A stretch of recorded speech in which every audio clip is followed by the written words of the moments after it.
पंचगंगा गटावर नदीवरचं पाणी खूप कमी प्रमाणात झाले आहे.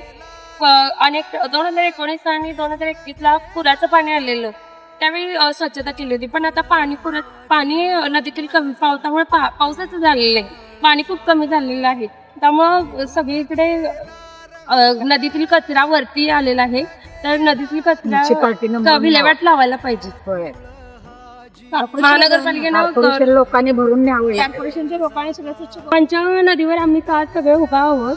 ही पंचगंगा नदी करवीर निवास महालक्ष्मी आणि पंचगंगा नदीवरची आज जी घाण स्वच्छताची घाण जे झाली आहे ती कोल्हापूरमधील सर्व मंडळे एकत्र येऊन त्यांनी स्वच्छता मोहीम इथे राबवली पाहिजे. जी महालक्ष्मी आईला जसं देवी आई म्हणतो तसं पंचगंगा नदीला पण आपण देवी आई म्हणलं पाहिजे आणि सर्व मंडळांनी येऊन इथे स्वच्छता मोहीम राबवली पाहिजे. त्यासाठी महानगरपालिकेनं पण हातभार लावला पाहिजे. पंचगंगा नदीच्या इथे खूप घाण झालेली आहे, ती सर्वांनी स्वच्छ करावी. कॉर्पोरेशनने येऊन सगळं स्वच्छ करा.